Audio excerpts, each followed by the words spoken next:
And he said, well, I haven't slept in 2 nights. I work on the fifth floor of this building. I think about jumping off every day. I said, why is that? He said, because I've lost 3 people in my life to violence in the last year, including my daughter who died in my arms. Anybody can stop a suicide. It's one of the most preventable causes of death on the planet. How Yeah, do because you somebody listening may be thinking, wait a minute, I heard Bob say yesterday he gave me his Game Boy or something. I know he loves that thing.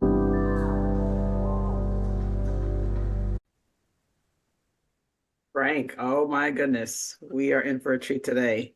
Thank Oh you so yeah. much for joining me today, Frank. Well, you and I both know it was not voluntary on my part. It was all included in a plea bargain. Well, Frank, don't scare them off. They're already questioning me a little bit. So you've opened for people like Ellen DeGeneres, Kevin James, Adam Sandler. You've worked with Jerry Seinfeld, Jon Stewart, just to name a few. They're not that big, they're not that important, but just want to name them. Tell us what that time was like. You know. It was an amazing time in comedy. I started comedy April Fool's Day, 1984, open mic night. In the middle of my first 5 minutes, I heard a voice that said, "You're home." Because I'd wanted to be a comic since the fourth grade when I told my first joke, and the kids laughed. The teacher was hysterical. And so I knew I was in the right place. And then 18 months later, I said to my girlfriend, now my wife of 37 years, Oh, I'm nice. going on the road to be a comic. You want to come along for the ride? Figuring she'd go, oh, hell no. She said yes. So we were on the road for 2,629 nights in a row, nonstop, 7 years and change. That's when I was able to open for all those folks. Back when we were just regular comics. Right. There's a woman you may know, Retta, who is Right. No. she was on it's Community Center or the other one that was like that. I can't remember. And now she's in Bad Girls or Good Girls with the Oh, two. good girls. Yeah, Good Girl. Yeah, she starred Good Girls. Yeah. So I was a I was working in radio in Raleigh after I came off the road doing comedy. I was working radio morning show, and I was running open mic nights. And she was there, Retta, and Dr. Ken Jeong, who Dr. Ken, the go-to Korean in the Hangover movies and so forth. They were both in that group of amateurs at the time. Oh, nice. Nice, nice, nice. So is that why you married her? Was that what it was? Two dogs nights? You're like, I can do that. We can do however many more. Yeah, we it was a great time to be. We were in our late 20s. I mean, Oh, who doesn't want to pitch it all and just hit the road? And and I mean, all the nights weren't fabulous. A lot of horrible one-nighters, but there were improvs and punchlines and funny bones and nice clubs. I mean, it was an adventure and spending time back then when you worked at a club. They didn't normally put you up in a hotel. They put you up in what's called the comedy condo, a 3-bedroom condo that they cleaned every week. So we didn't just work with them; we lived with them. My nice. wife, for my wife, it was a bit of a frat house because mostly men, but Oh, she had a great time. Everybody liked her, so it worked out fine. good. That sounds good. So how'd you go from, sharing a condo with a bunch of comics and it's like and then you get into sales. That's like the most boring job on the planet. How'd you go from comedy to sales? Sales of now. Life insurance, right? You selling life Oh, insurance? oh no, that was what I did straight out of college. I did 6 years. Oh, okay. Yeah, my mom forced me to go to college. She was big on education. I was going to go to LA straight out of high school, and she goes, "No, you're going to college first. I don't care what you do when you get done. You can be a goat herder, but you're going to be a goat herder with a college degree." So I went to UNC Chapel Hill, and and then bolted for the West Coast. And then I was married to my first wife at the time, who wanted me to be an insurance guy because her dad was, her grandfather was. So that's what I was doing. I was selling insurance and miserable, and not doing comedy, miserable. And she was a wonderful woman, but we just didn't belong together. I mean, she didn't like the idea of me doing. So we eventually, 4 years, 11 months, 19 days, done. So then I got into stand up. That's when I started going to open mic nights. Gotcha. Gotcha. So just to say some numbers, 2023 had some of the highest suicide rates in history. Before that, it was 2022. This was during COVID. And before that, it was 1941, around the time of like the Great Depression, World War II. Uh, Suicide rates are really high. 80% of them are Men, men, men. men, Yeah, yep. and then older age too. So a lot of times too with these guys, people don't.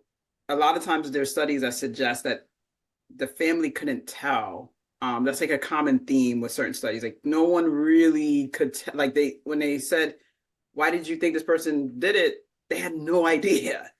What do you think is going on there, Frank? Well, one thing is male toxicity, masculine toxicity. Men tend not to come out and share their struggles with anybody because, big boys don't cry. So No, we that's don't. part of the problem.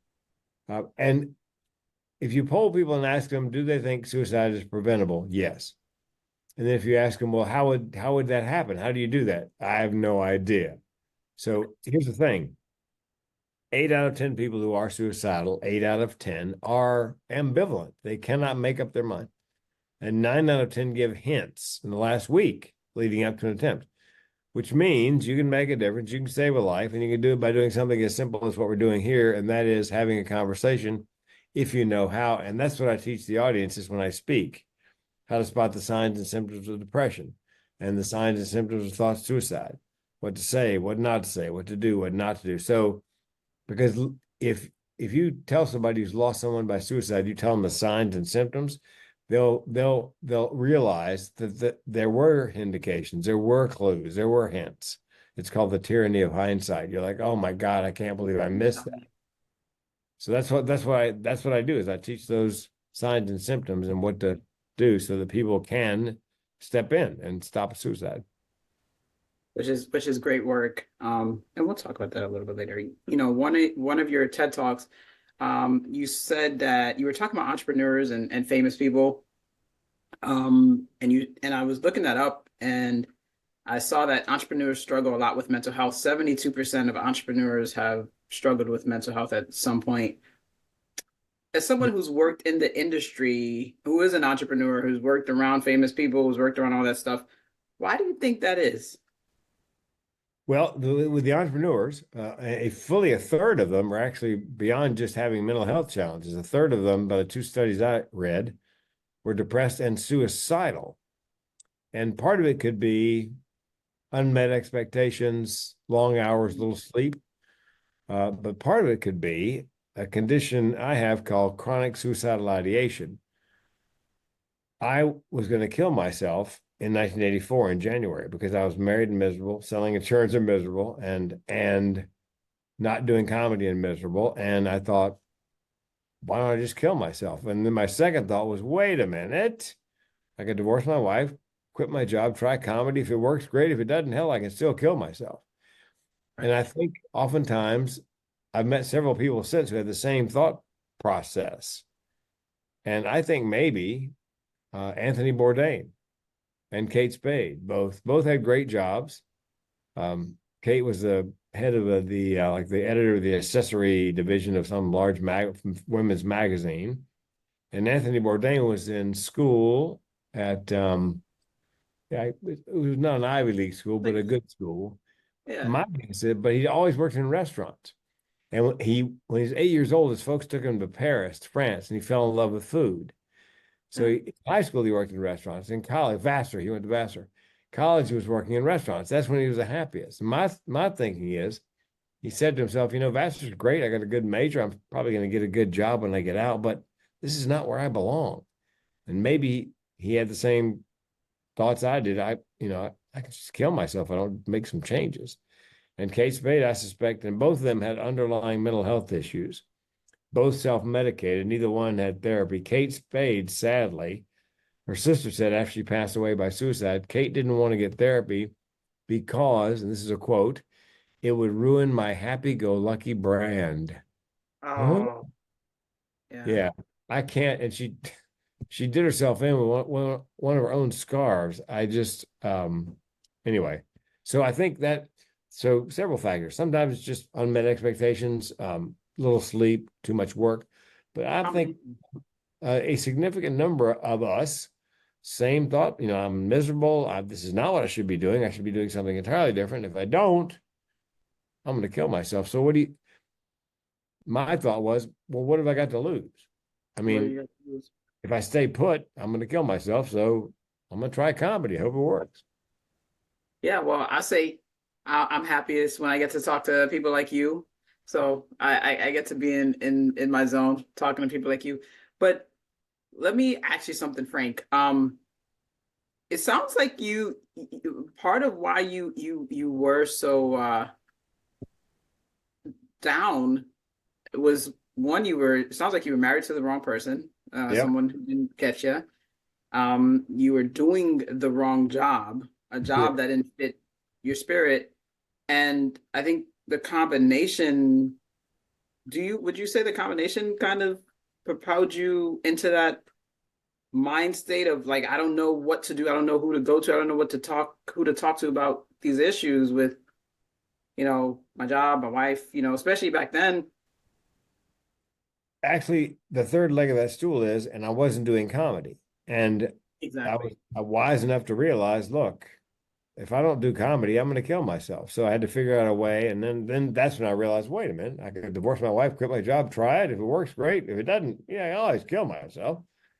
So Right. Okay. So, and it's funny that you say that because I can see how like because if you think about it, right, entrepreneurship is a very risky, non-logical thing. You have to be a little risk averse. You have to be not worried about not risk averse. You have to not yeah, worry too much. Well, but if in my case I had nothing to lose. I tell a story in my TEDx, I think, about if I had a twin brother and we were both wanted to be comedians and we both were married, both miserable, both weren't doing comedy. Um, but he wasn't mentally ill. He he was neurotypical. And so he didn't have the the option of you I have a just twin brother. no, I'm just saying if I had a brother, Oh, okay. twin brother who wanted to do comedy, but didn't have a mental illness, wasn't suicidal. So here we are. We both decide, okay, we're going to divorce our wives. We're going to quit our jobs, try comedy. In my case, if it didn't work, I could always kill myself.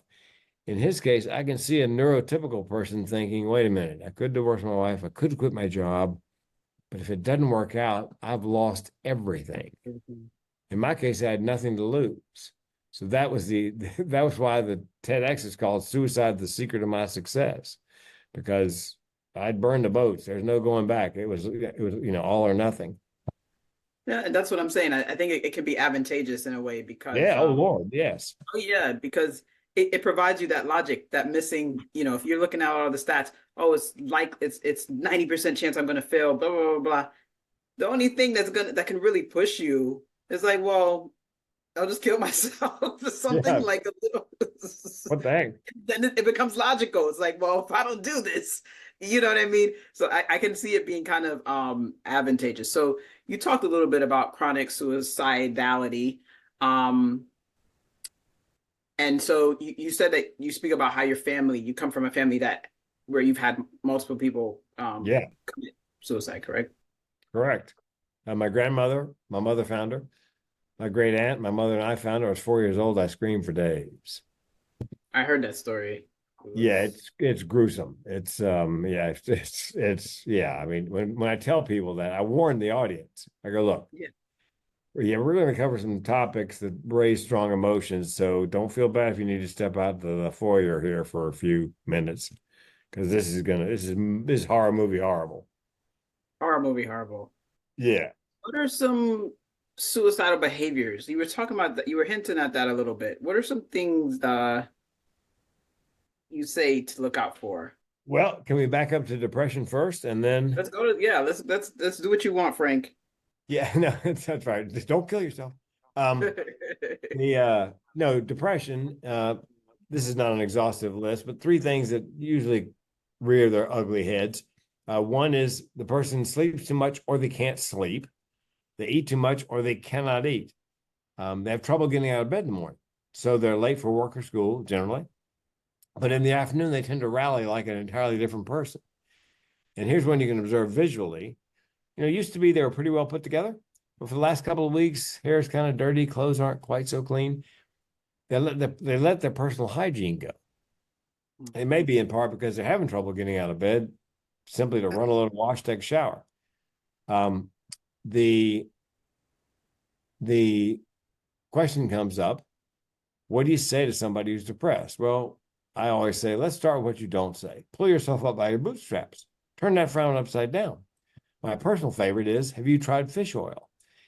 At which point I go from suicidal to homicidal.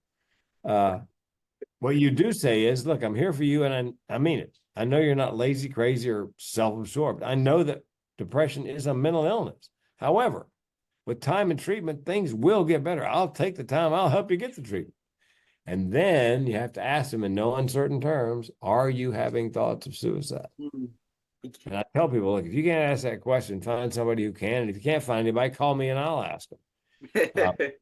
Because there's no wives' tale or urban legend that you should never mention suicide in front of somebody who's depressed because it might give them the idea. And at which point I go, suicide? What a great idea. Why didn't I think of that?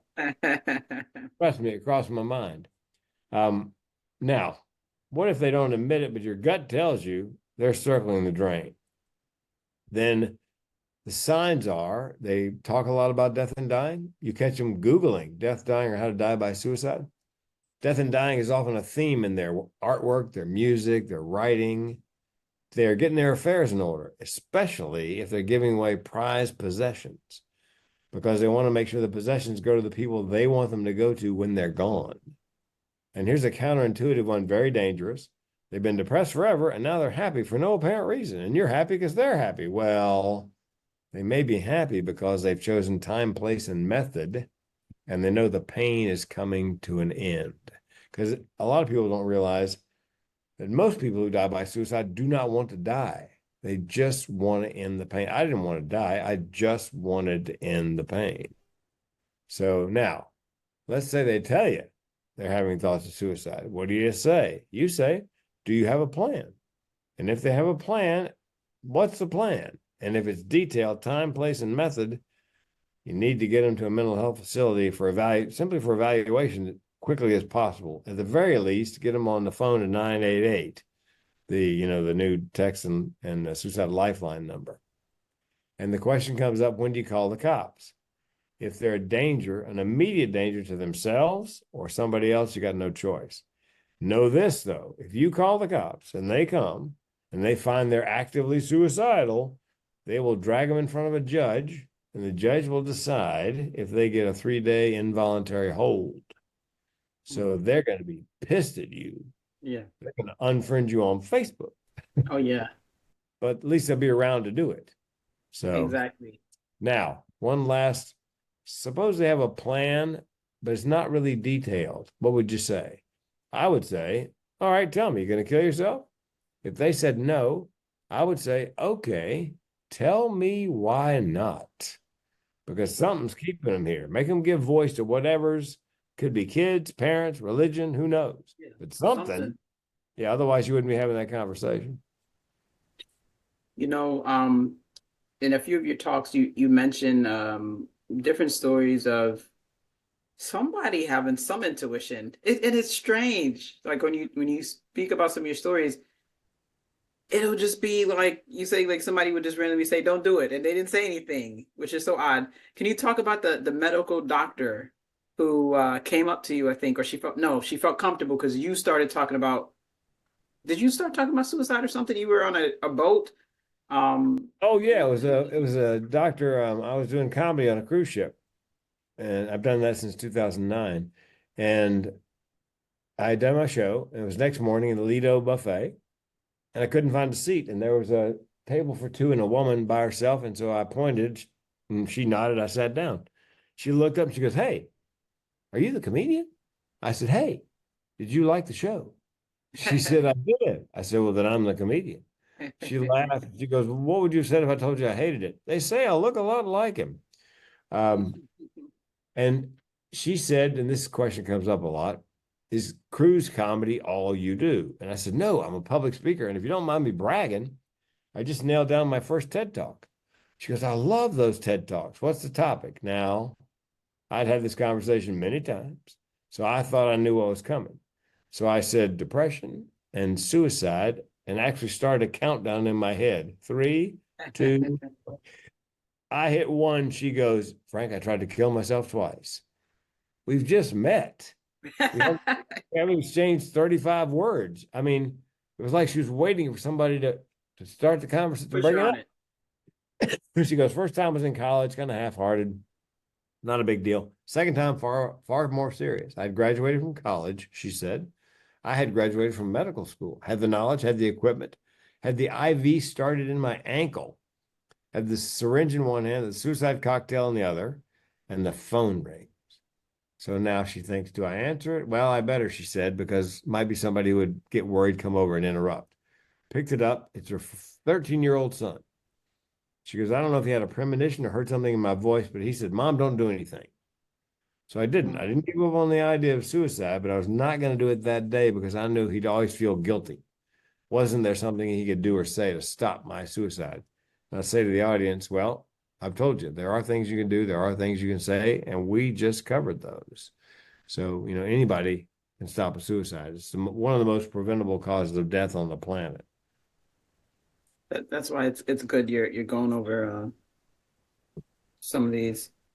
How Yeah, do because we somebody listening may be thinking, wait a minute, I heard Bob say yesterday he gave me his Game Boy or something, and I know he loves that thing. Matter of yeah. fact, I did a dental convention and I talked about giving away prized possessions as a sign. And I got a call from one of the dentists who was there. He goes, Frank, you're going to love this. He goes, we're downsizing from a 2-story, 4,000 square foot house to a 1,300 square foot ranch. And so I've been putting all this stuff up on Facebook on the marketplace and giving it away. And I got a call from another dentist. Dude, are you suicidal? I goes, why would I be? All that stuff you love, you're giving it away on. He goes, no, we're downsizing. We're getting a smaller house. Oh, thank God. They know Frank. They know Frank.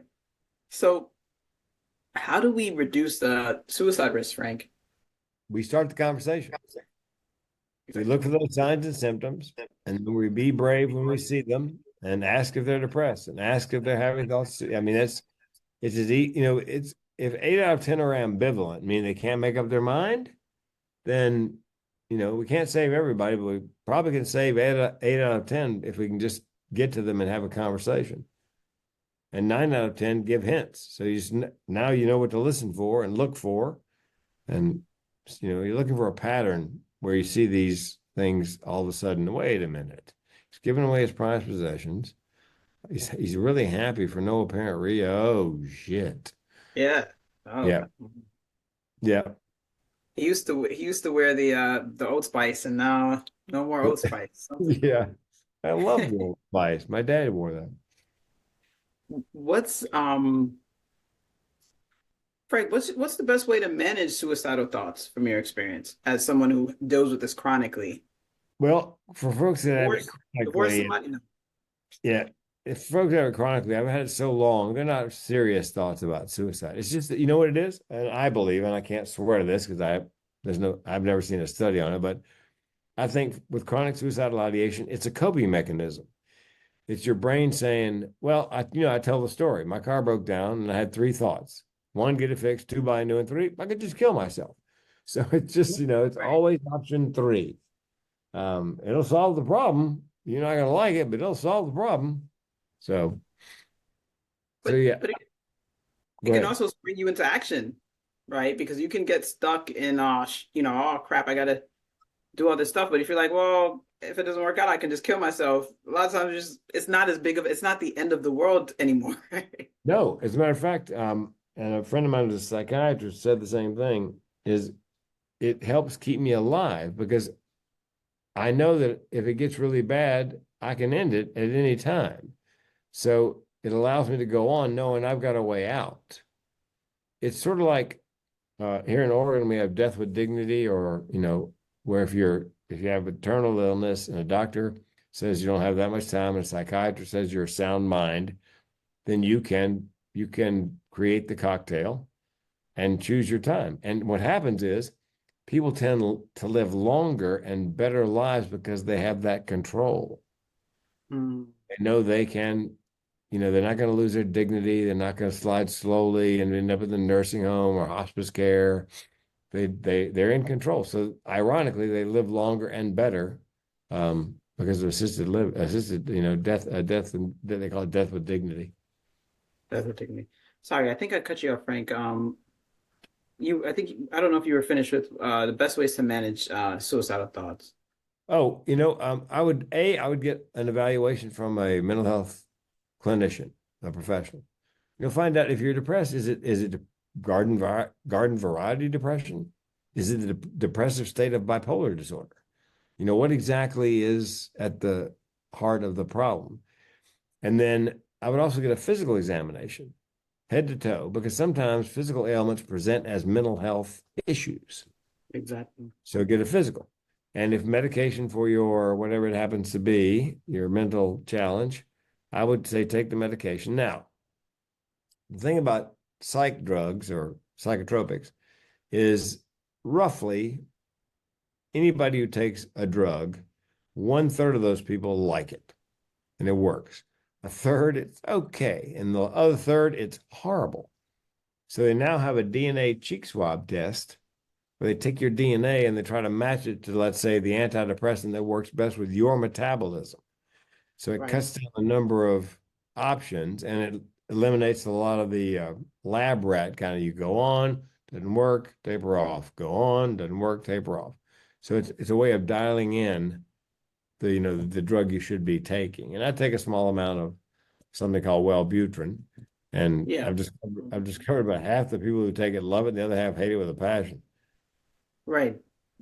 I was actually reading a book that the guy was saying that when you can find someone who's more similar to you physically, like a white guy, your age, your size, all that stuff, and you can find a good amount of those, which is what they do in studies, but you can get a much better accurate picture of how you would probably react to the whatever the drug is or Yes. And there's a guy whose wife has it's I can't remember which disease it is, but it can be terminal. And they realize that what you said, if you are Black and you go into a clinic to be treated for this disease, and everybody there is being treated as white, um, so what they started doing was they started creating a database of people all over the country who had this illness with, how old they were, what nationality, race, ethnicity, and they call it twin matching. They try to yeah, match you with a physician and a protocol for treating it that people who look like you and it works versus people who don't look like you or not from the same region of the world or ethnicity or whatever it happens to be. yeah, and Lymphoma, science as well. What'd you say? lymphoma. The woman had Oh, lymphoma, and they discovered this in her treatment that when someone who didn't look like everybody else at the clinic was being treated, their results were not as good, and the yeah, reverse was true. I see that. I see that. Yeah. So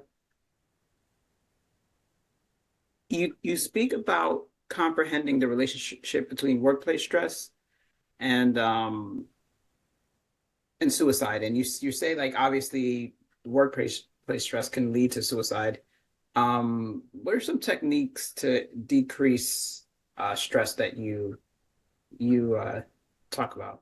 Well, I advise everybody to have a self-care plan. I believe the best healthcare can be self-care.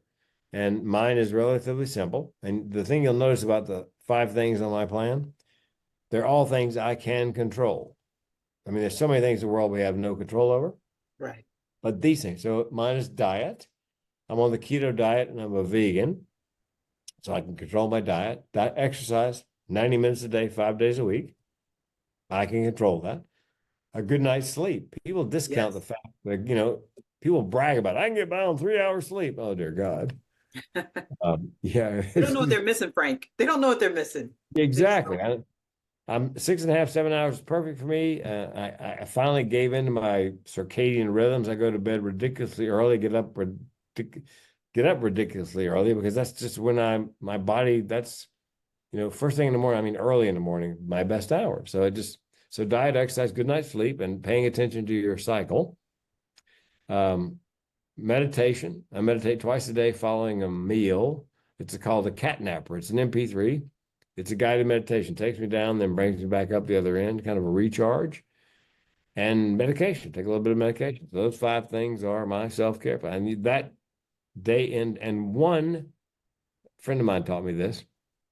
Of the 5, you should have one non-negotiable, meaning you do it every day, whether you do anything else.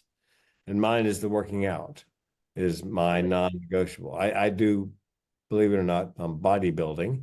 The master's level, I'm 68, so I compete with people over 60. And that's part of my self-care plan is working out, and the diet and the exercise all kind of goes together nicely. So Frank, you're a humble bodybuilder. You have your clothes on. I mean, you're very humble, very humble. well, and you know what? You can't tell I'm a bodybuilder with my clothes on. I've threatened to write a book called Undressed for Success, Look Good Naked.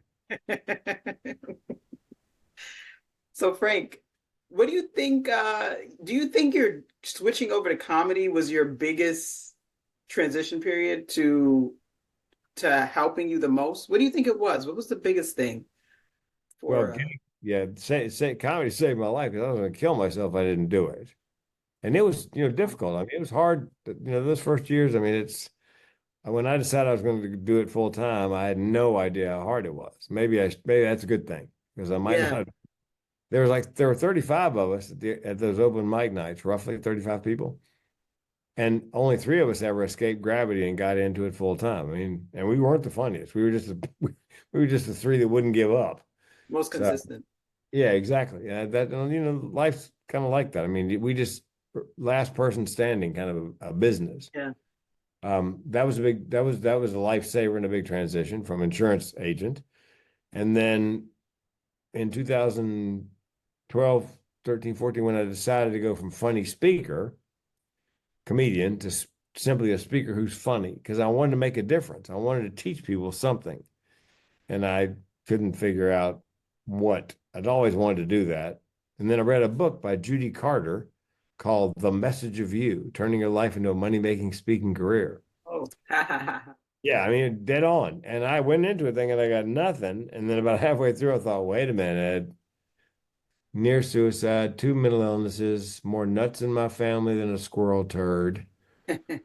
I could keynote on suicide prevention if I got some training, which I did. And my second thought was, well, who's going to take me serious after 2.5 decades of comedy? My wife suggested a TEDx. I said, what's a TEDx? Happened to get an email that week from a TEDx in Vancouver, British Columbia. Said, do you want to apply? Sure, I applied. I got it. And that convinced everybody that Frank could do something serious with humor. beautiful. Well, Frank, did you want to add anything else to the conversation about suicide and Yes. depression? Remember, 8 out of 10 people are ambivalent, 9 out of 10 give hints. In the last week leading up to an attempt, which means you can make a difference, you can save a life, and you can do it by doing something as simple as you and I are doing right here. That is starting a conversation. And I say to the audience, if you know how, and now you know how. Now you know how. Do you how would you say have you saved anyone that you know personally where like they've come to you like Frank, if I didn't hear your talk. It happens frequently. When I do my talks, I say near the end, we're going to do some general Q&A. And then if you have a story you want to tell or something you want to ask, don't want to ask in front of everybody, then I will, I'll hang out another 30, 45 minutes. And there's always a line. Sometimes it's 2 people, sometimes it's 10. And the most dramatic was a young man in Cincinnati. I was on a construction site doing the suicide prevention on site. And there are like half dozen guys, and wearing their personal protective equipment, their vests and their hats, hard hats, lined up. And the last guy in line was a young man, a black gentleman, I'm guessing mid-20s, and he was crying so hard he couldn't speak. And so I waited. And when he gathered himself, I said, "What's up?" And he said, "Well, I haven't slept in 2 nights. I work on the fifth floor of this building. I think about jumping off every day." I said, "Why is that?"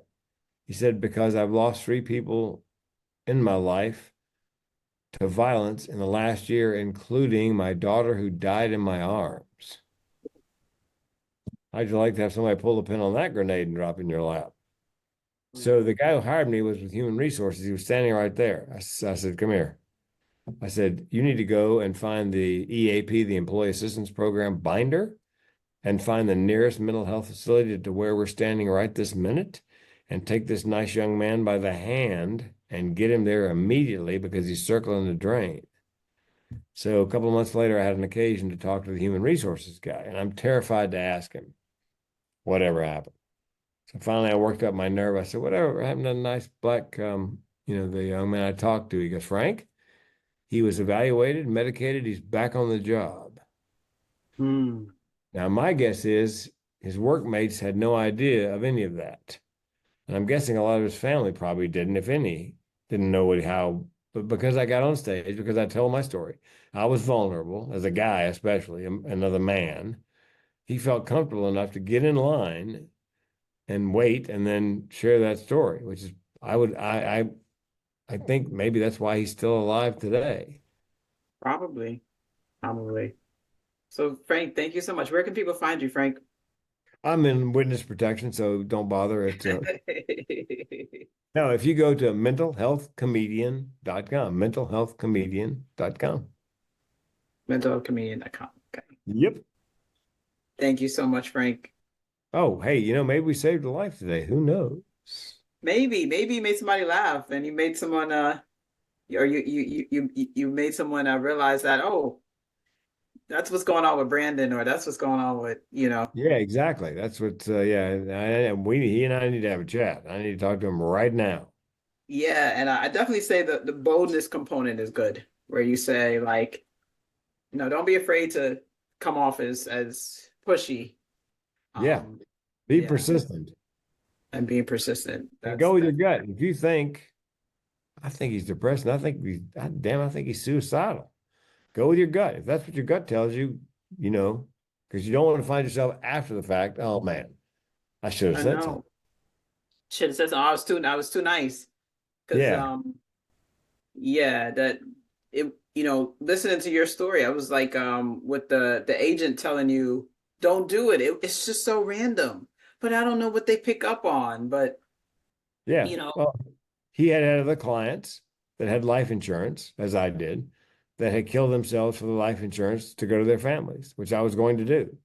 And he knew my financial situation. He realized when I called and asked how long I had the policy. oh, Yeah, he knew I wasn't just asking how long I had the policy. I was asking for permission to kill myself. right. And if it had been in effect 2 more months, I'd be gone because it was only 22 months, has to be 24 months, or it doesn't pay anything. So I had two Was it months to, literally him, what he said? yeah, He was just straight up. He said, don't do it. don't do it. Yeah. And I thought I can't do it. I thought I can't do it because I can't leave my wife brokenhearted and broke. So